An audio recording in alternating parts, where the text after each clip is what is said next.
हजरत अमीर हमजा फरमाते हैं अभी कलमा नहीं पढ़ते थे, कहते मैं शिकार के लिए गया था, वापस आया तो वाकया ये हुआ कि नबी करीम अलैहिस्सलाम ना कोहे सफ़ा की पहाड़ी की तरफ जा रहे थे तो रास्ते में अबू जहल आ गया। उसने हुजूर को ना बुरा भला कहा। मेरे नबी करीम अलैहिस्सलाम ने ना आज उसके जवाब में खामोशी इख्तियार की। खामोशी बहुत बड़ा तूफ़ान होती है, चुप रहना बहुत बड़ा तूफ़ान होता है। हुजूर खामोश हो गए मुकम्मल, कोई बात नहीं। हुजूर देर तक खामोश रहे। नबी करीम अलैहिस्सलाम जब खामोश रहे तो सर पिटाया और उसके हाथ में डंडा था, हुजूर के सरे अकदस पर दे मारा। हुजूर कुछ नहीं बोले, खामोश रहे, सर पे हाथ रखा, घर तशरीफ़ ले गए। वो लौंडी देख रही थी। नबी करीम अलैहिस्सलाम तशरीफ़ लाए हज़रत खतीजा के घर। इतनी देर में हज़रत अमीर हमज़ा आए तो उस लौंडी ने ना जनाब अमीर हमज़ा को मुखातब किया। चूँकि उसने हुजूर को भी दूध पिलाया था और जनाब अमीर हमज़ा को भी बराबर की मोहब्बत थी, रज़ाई वालदा थी। हज़रत अमीर हमज़ा को देख के कहने लगी अमीर हमज़ा कहाँ से आ रहे हो? कहा शिकार खेल के आ रहा हूँ। फरमाया क्या फ़ायदा तेरी बहादुरी का, क्या मतलब है तेरे इस सारे कारनामे का, क्या हुआ क्या? तो वो लौंडी कहने लगी कि आज मेरे सामने अबू जाल ने डंडों से इतना मारा है कि हुजूर के सरे अकदस से खून निकल आया है, खून निकल आया है। मुझे पता है अबू जहल ये जुल्म इसलिए करता है कि मोहम्मद इब्न अब्दुल्ला के वालिद मौजूद नहीं। आज अगर उनके वालिद होते, दादा अब्दुल मुतलब होते तो फिर मैं देखती थी कौन उनके करीब आता। ये लफ्ज़ कहे ना तो जनाब अमीर हमज़ा रो पड़े। शिकार वहीं फेंका, दरख्त से डंडा तोड़ा। अबू जाल बैठा था हरम मक्का में, कुफार के दरमियान टोलियां बना के वहां गए और जोर से डंडा उसके सर पे मारा और डंडा मार के कहने लगे तुझे शर्म नहीं आती? मेरे भतीजे को लावारस समझते हो? जुर्रत है तो जरा आंख उठा के एक दफा देखो, मैं तुम्हारी आंख ना निकाल दूं। तो करो हिम्मत, अगर ताकत है तो बोलो अल्लाहु अकबर।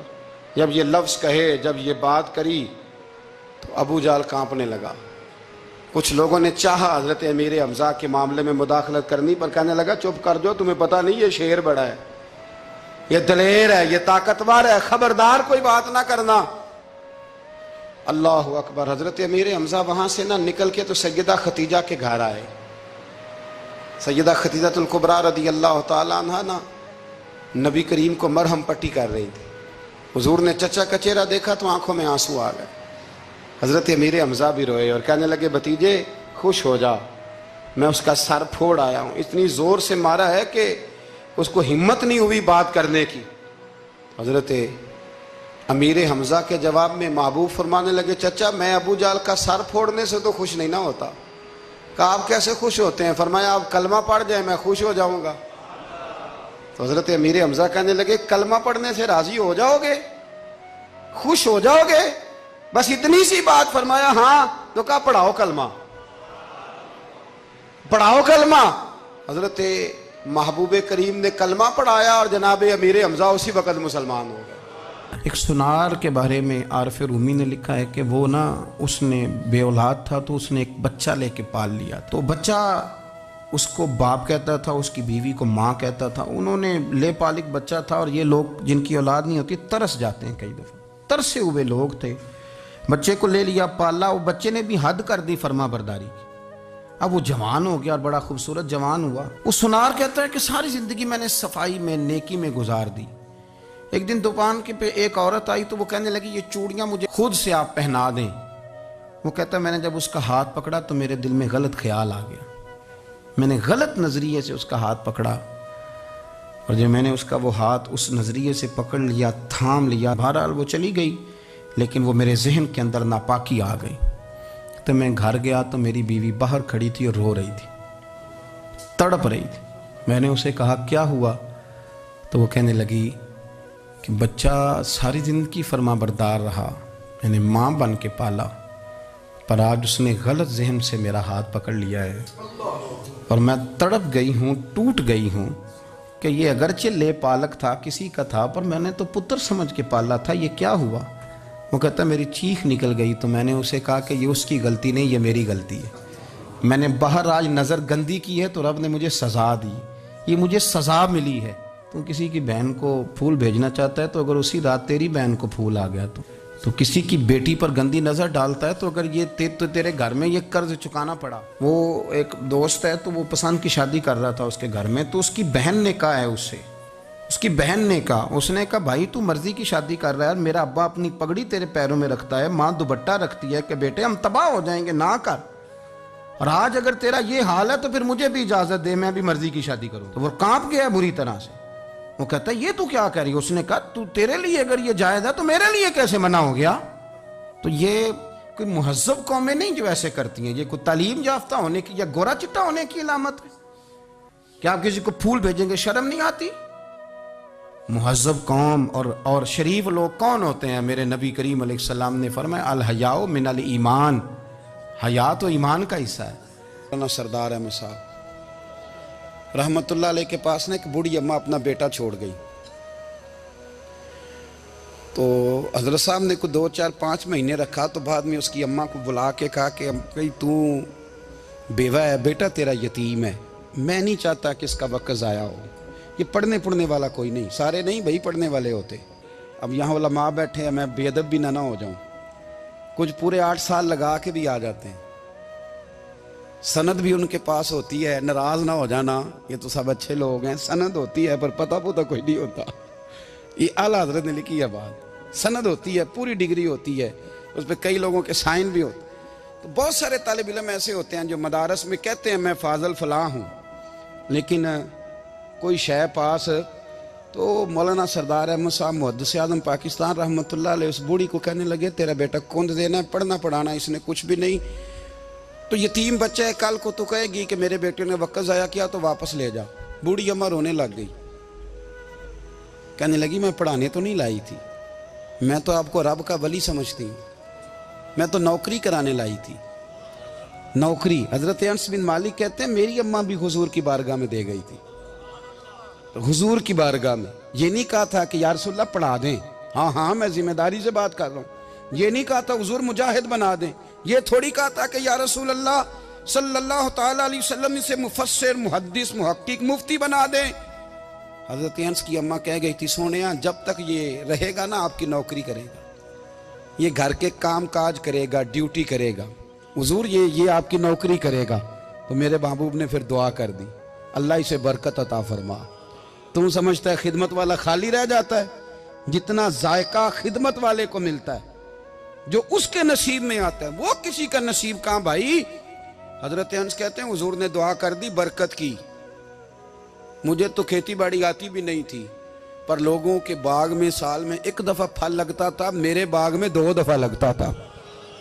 हुजूर ने दुआ कर दी अल्लाह इसे औलाद दे। फरमाते हैं मेरे बेटे, मेरे पोते, मेरे नवासे, मेरी बेटियां, फरमाते हैं मैं जिंदा हूं और मेरी 100 औलादे मौजूद हैं। परेशान हो गया 100 सुन के कि बच्चे 2 ही अच्छे, 100 औलादे मेरी मौजूद हैं। हजरत अनस बिन मौलाना सरदार अहमद साहब के पास ना छोड़ गई बच्चा, कहने लगी हजरत जी मैं को पढ़ाने के लिए थोड़ा छोड़ गई हूँ, मैं तो इसलिए छोड़ के गई हूँ कि आप मेहरबानी करें खिदमत कराएं। तो हजरत जी कहने लगे कोई ऐसा काम ही नहीं, खिदमत वाला क्या कराऊं? कहने लगी पट्ठे पवा लिया करो जी। हूँ लड़ पेंदे ने, कहने ने बच्चे काम कर दें मदरसे का। हालांकि अब कहाँ बच्चे काम करते हैं, अब तो गुजर गया दौर, अब तो बच्चे काम कराते हैं। अब बच्चे भी नाराज हो रहे हैं, घूर घूर के देख रहे हैं। सही कह रहा हूँ आपको, बच्चे काम कराते हैं, बच्चे कहाँ काम करते। कहने लगी ये चारा डाले करेगा आपकी भैंसों को। तो हजरत ने उसको कहा कि बीबी चारा मेरी भैंसों को डालने के लिए मैंने बंदा रखा हुआ है, तो तू जा ले जा। कहने लगी हाथ बांध के हुजूर मेहरबानी करें रख ले, चारा डालेगा। और पुत्र तवज्जो से चारा डालना हजरत की भैंसों को। रोने लगी, हजरत ने रख लिया, महीने का खर्चा भी देते। शाम को ना वो सारा दिन काम करता, शाम को आके पैरों में भी बैठ जाता, हजरत जी लाएं तेल थोड़ा सा, पैर ना दबा दूं। 8 साल साथ वाले पढ़ते रहे, ये बेचारा नौकरी करता रहा, मेरा रूप भी नहीं ते मेरा रंग भी नहीं, और मैनू यार मनान दा टंग भी नहीं।